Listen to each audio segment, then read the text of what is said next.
Hey folks, welcome back. Time for another entry in the Over the Top Puzzle series. This time we have the third in our run of MF8 9cm dodecahedrons. This one here is actually my favorite of the bunch for several reasons. And this is the Curvy Starminx, which you can see peeking through the window there.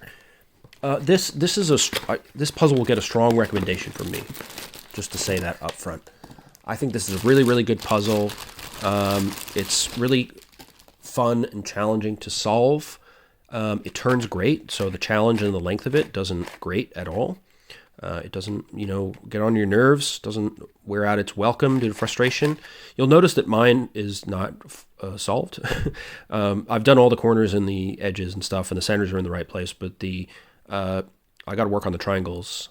And I've actually taken a break for a bit because if there's one issue with the solve on this is that there are a lot of these little triangles, and they take a long time to solve. You got to do a lot of 3 cycles and set up moves, and it's easy to mess up. So I like to be kind of well rested before I tackle that.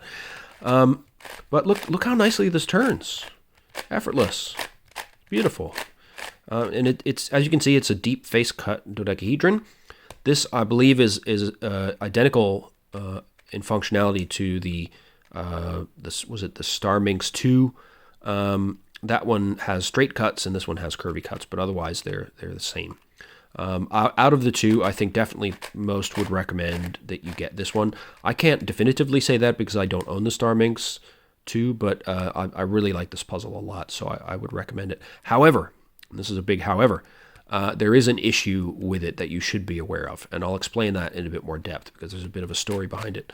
But yeah, so basically, with this puzzle, you've got a few piece types to deal with, and one of the challenges that I had with figuring out the solve is the order of events, the order of operations. So when you get the puzzle, it takes some time to experiment with it and see what sequences you can find. Because it is deep cut, of course, when you make a turn, it really disrupts a ton of stuff. I mean, that's 2 turns, and now it looks completely messed up again. So be prepared for that, and be careful when you're doing a long sequence, because if you make a mistake, it can set you back quite a bit. And that definitely happened to me more than once. It wasn't the fault of the puzzle, it was purely my fault. But this puzzle in its current state with this great turning is without any lubing, right? It turned like this from day one. So I have to applaud that. It's a real pleasure to have a puzzle in this state that looks this cool. And actually, I really like the way it looks now that I'm kind of studying the look of it with the triangles unsolved and everything else solved. It's a pretty nice look, actually. And when it's fully scrambled, it really looks cool as well. It's got this kind of stained glass, sort of mosaic-y kind of feel. It really looks nice. So, as I've said before, aesthetics are important. The puzzle is a physical object. We want to hold it in our hands. We want to be excited about it. We want colors to be distinguishable and vibrant, and this puzzle has all that. So really, really great stuff. The stickers also are good quality. I haven't had any issues with these. These little triangles, I believe, have given some other people some trouble here and there. But there are spares in the box, and of course you can get replacements from Oliver's. That will be very high quality. So really, I wouldn't expect major issues, but if you do have them, then you can get some replacements very easily. So the physical nature of the puzzle is pretty strong. It looks great. It feels great to turn. But, just be prepared for it to be a marathon. And particularly, like I said, these triangles, there are 60 of them. So, you're going to be there a while. But you'll enjoy it. That's the main thing. Now, for the issue that I had with this, it's the corner pieces. Now, you can see that I can very effortlessly pull off the corners. They're just really light, thin pieces of plastic with this triangular hole that sits on this spike here, and they're not secured in really any way at all. I didn't know that going in, so I got the puzzle. I was very excited. I figured out some stuff, to solve some corners and things, and kind of felt confident going into a scramble. And then I found that basically, if you're not super careful and pay attention to what state the corner pieces are in, they can fall out. And that actually, at one point, got me to abandon a solve because I was in the middle of a sequence. 3 corners fell out, and I was just turning normally like this. I wasn't trying to speed cube this or anything. they just fell out. And I had no idea what orientation they were supposed to be in. And I just kind of, I didn't want to go back through the whole solve and try and figure all that nonsense out. So, I just kind of gave up. And I ended up solving it and ignoring the corners and then putting all the corners in solved. So that kind of resolved the problem, but it was a bit unsatisfying and a bit annoying that happened in the middle of a solve. I wasn't sure actually whether that was a normal thing that happened with this puzzle, or maybe there was some issue with mine, or if there was some easy way to resolve it. Because after that point, of course, I was very tender with the puzzle and constantly kind of had this anxiety that the pieces might fall out in the middle of a turn and mess me up again. So what I did was I contacted MF8 customer service via their website. It took 3 weeks for anybody to answer me, and when they did, they said, "Oh, that happens all the time. So what we recommend is that you take some super glue and glue the corner pieces in place."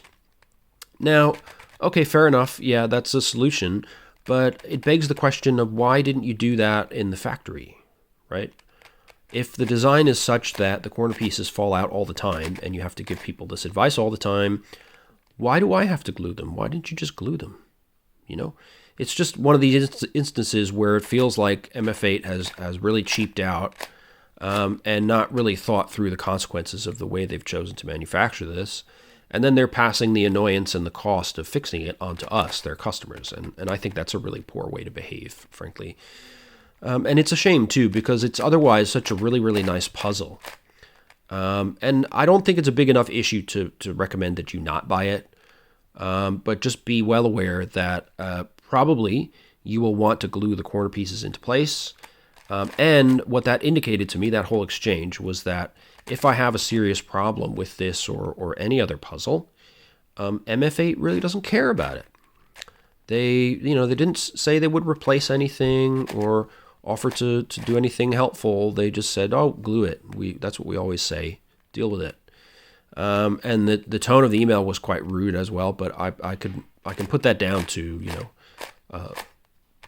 mistranslation, shall we say, language barriers. So I'm not so worried about that. But the attitude that came across from that email to me was a little bit disconcerting, and it's one of the things that has suggested to me in recent times, as we've talked about in comments on other videos on the channel, actually. That really the twisty puzzle hobby has landed ourselves in a space where the manufacturers feel at liberty to sell us crap, and they feel assured that we will deal with it. We will just take it, and they won't have to bear any responsibility.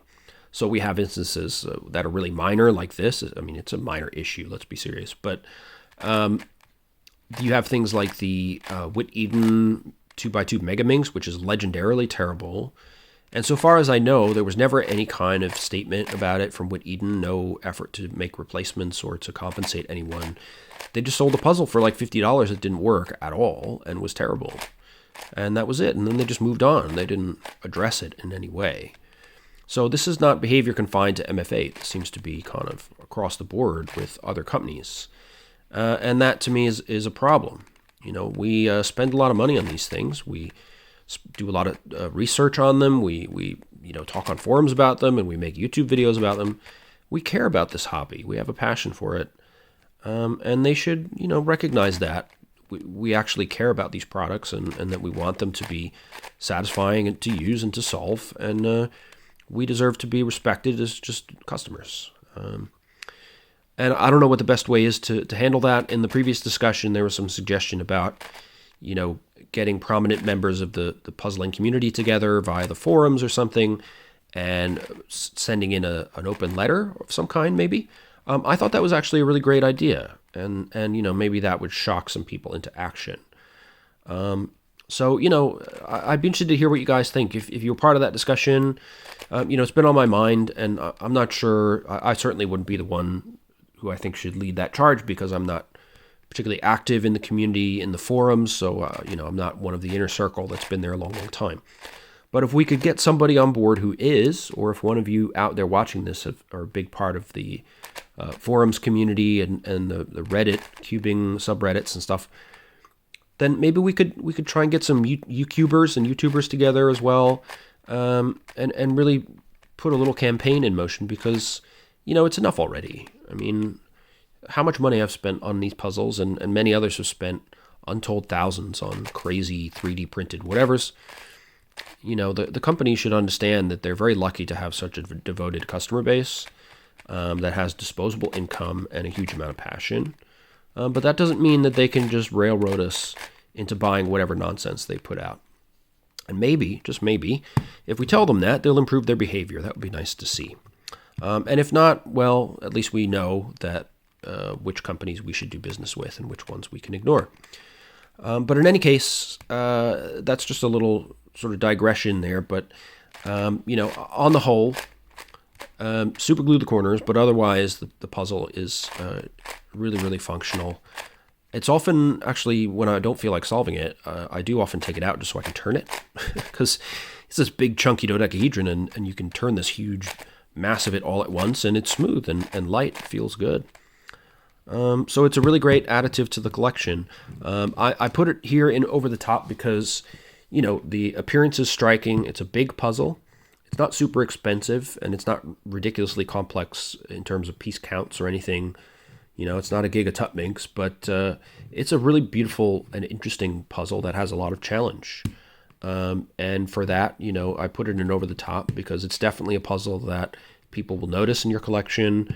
If you randomly scramble it without knowing much about it, it will stump you, it will challenge you. So for me, it's a good investment to get puzzles like this in the collection. They will last you a long time. Because even once you learn how to solve it, you can go away for a while, come back later, and it'll challenge you anew. And you may find new challenges, from scramble to scramble. So when you're looking for over-the-top puzzles in your collection, puzzles that are difficult and long solves and have unique properties, I would consider the Curvy Starminx.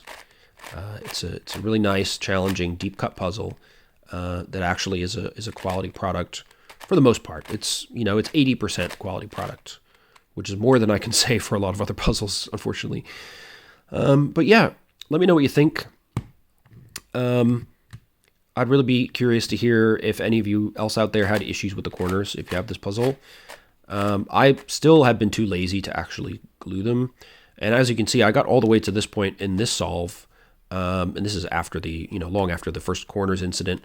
What I do to deal with it is after I do a few turns, I will basically just pause for a moment and gently press in any corners that have been affected. And you will occasionally find that some of them kind of click a little bit as they kind of get fully seated in their corner socket. And then you can be satisfied that they'll stay put for a while. Not forever, but for a while. They will kind of get worked out again. Because when you do these turns, there's quite a lot of movement, big pieces of plastic moving past the undersides of all the corners that are adjacent to this axis. So, they do get sort of pushed out a little bit over time. But I found if I go through and just a little bit attentive and push the corners back in every so often, it hasn't given me that problem again. In the future, I will stop being lazy and glue them at some point. But the last time I thought I was going to do it, I ended up just scrambling it and starting a solve instead. But yeah, that's the Curvy Starminx. Definitely, out of the 3 9cm dodecahedrons I've shown you, this is the one I would recommend the highest. Just have some super glue handy and you'll be good to go.